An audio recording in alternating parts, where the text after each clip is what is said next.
Lord of Mysteries, capítulo 53, ou 20.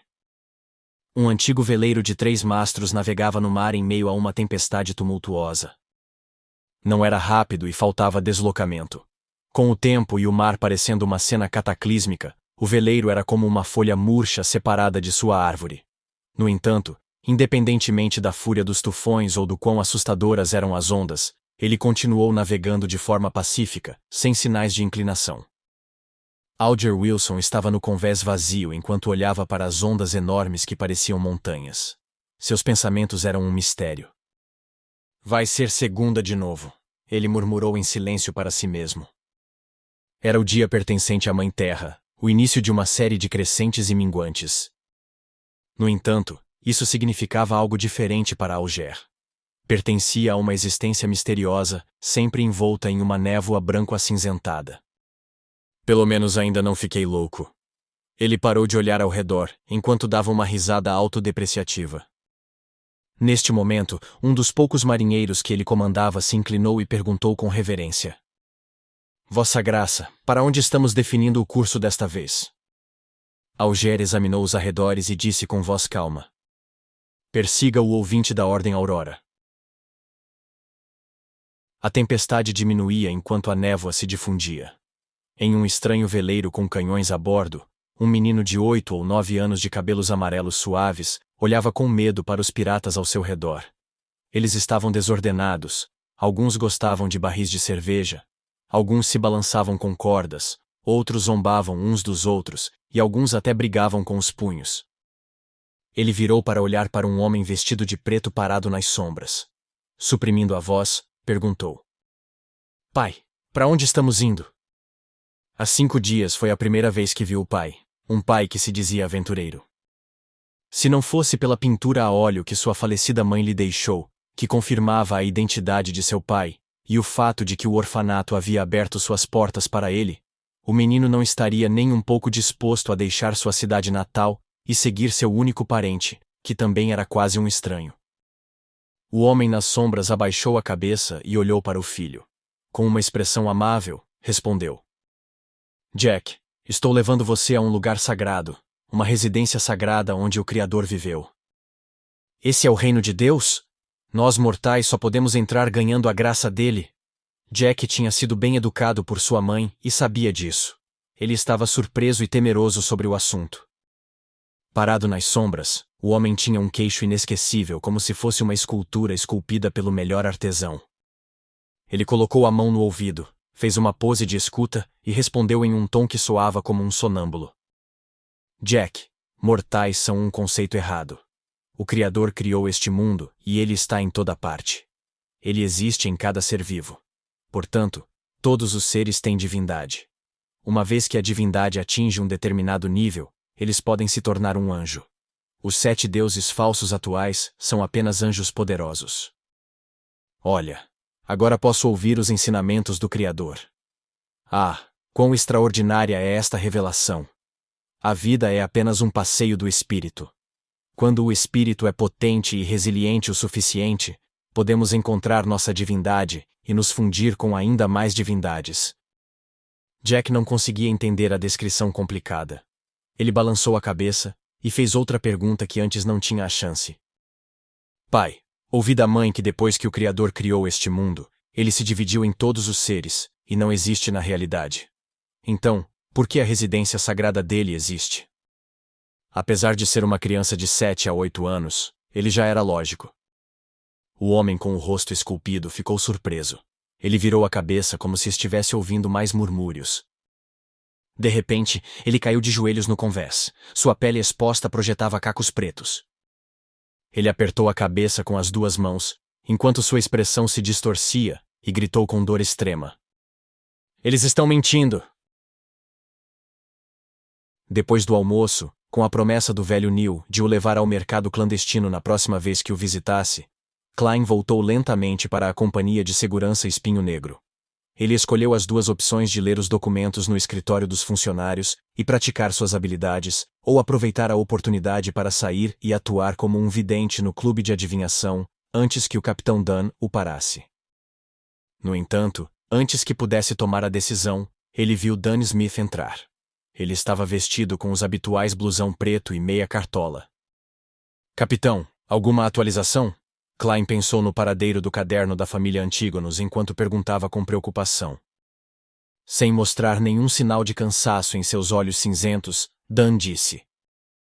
Os fatos corroboram que o caderno da família Antígonos está nas mãos de Ray Bieber. No entanto, ele desapareceu sem deixar rastros.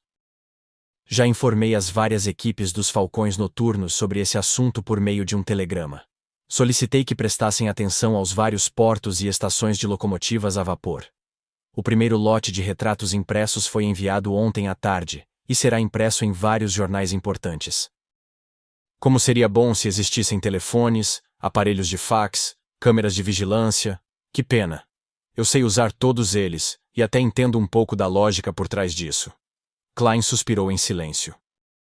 Mas, independentemente disso, podemos nos considerar como tendo encontrado o caderno. E tudo isso graças a você. Claro, ainda precisa de mais uma rodada de confirmações. Já enviei um telegrama para a Diocese de Backlund, solicitando que escoltem o artefato selado 2-49 até aqui. Já foi um item perigoso da família Antígonos. Isso pode nos ajudar a saber se Ray Bieber é descendente da família Antígonos. Um artefato selado de grau 2. Perigoso. Eles podem ser usados com cuidado e moderação. Klein originalmente queria perguntar sobre o artefato selado, suas habilidades especiais e o perigo que representava por curiosidade, mas lembrou de imediato que não tinha a autorização necessária. Ele não teve escolha a não ser desistir. Que a deusa nos abençoe. Klein bateu em 4 pontos em seu peito, formando o sinal da lua cheia. Dan abriu a porta de seu escritório e disse com um leve aceno de cabeça. A deusa sempre nos protegeu. Klein, se você não tivesse escolhido ser um vidente, você seria um membro formal depois que este assunto fosse verificado. Você poderia ter escolhido sem sono, que pena. Para ser franco, ainda estou intrigado com sua escolha. Embora colecionador de cadáveres seja bastante desanimador, você também viu Daily. Você deve saber que os médiuns espirituais variam em força. Quanto aos espreitadores de mistérios, eles também são uma boa escolha. No mínimo, você tem o velho Neil como modelo. Então ele garantirá que o risco de perder o controle seja minimizado. Com relação a essa pergunta, Klein preparou uma resposta desde o início. Ele só nunca teve a chance de usá-la, já que Dan não perguntou. Ele apenas foi capaz de responder de passagem.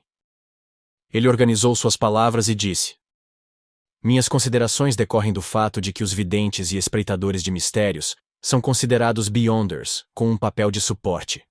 Eles não precisam enfrentar inimigos sempre, pois isso é muito perigoso. E tanto você quanto o velho Neil disseram que no domínio do mistério e dos Beyonders, a curiosidade e a experimentação geralmente trazem resultados terríveis. A descrição de espreitadores de mistérios como curiosos intrometidos me deixou preocupado. Então... como você sabe, eu era apenas um graduado comum não muito tempo atrás. A falta de coragem é a única razão pela qual fiz essa escolha. Devo dizer que esta é uma resposta muito razoável que vai além das minhas expectativas. Dan massageou as têmporas e riu. Ele se virou um pouco enquanto seus olhos cinzentos avaliavam Klein. Continue saindo por enquanto. Não se limite aos caminhos que levam da casa de Welch à Rua Cruz de Ferro. Talvez você possa sentir o caderno e nos ajudar a confirmar a localização de Ray Bieber. Tudo bem. Klein percebeu que não precisava mais ficar em um dilema. Ele se despediu de Dan e se virou, seu coração começando a bater. 3, 2... Espere! Gritou Dan. Klein virou a cabeça e sorriu. Capitão, há mais alguma coisa? Dan tossiu de leve e disse. Bem, Beyonders de suporte têm que lutar contra seus inimigos de vez em quando. Embora os videntes pareçam poder evitar tais batalhas, elas não devem ser ignoradas. Você tem que manter suas habilidades de tiro e trabalhar para aumentar sua força. É para isso que estou trabalhando duro. Klein apontou para fora. Vou sair. Tudo bem. Espere um momento. Dan gritou por ele mais uma vez. Enquanto ponderava, ele disse. Talvez eu deva considerar a contratação de um treinador de combate para você. Claro, este assunto está sob a premissa de que você se torne um membro formal. Klein respondeu concisamente antes de perguntar com cuidado. Capitão, há mais alguma coisa? Não. Vendo os olhos incrédulos de Klein, Dan balançou a cabeça e sorriu. Ele enfatizou de novo. É sério, isso é tudo. Só então Klein passou pela divisão. Despediu-se de Rosanne e da senhora Oriana e dirigiu-se ao clube de tiro para praticar. Com tudo isso feito, ele foi ao clube de adivinhação e viu a bela Angélica ali parada lendo jornais vagarosamente. Casa. Klein leu em silêncio. Com a bengala na mão, ele se aproximou e cumprimentou com um sorriso. Boa tarde, Madame Angélica. Boa tarde, Sr. Moretti. Sem pressa, Angélica largou a revista. Ela levantou e disse. Não muito depois que você saiu ontem, o Sr. Glasses veio. Ele acabou de se recuperar de uma doença grave. Klein soltou um suspiro de alívio enquanto sorria. Isso com certeza é algo que vale a pena comemorar. Ao ouvir isso, Angélica, que o observava secretamente, baixou a voz e perguntou por curiosidade. Sr. Glasses disse que você é um médico muito mágico. Você é? O quê? Klein olhou para a mulher à sua frente, suspeitando que estava ouvindo coisas. O que o fez pensar que sou médico? Nem eu sei.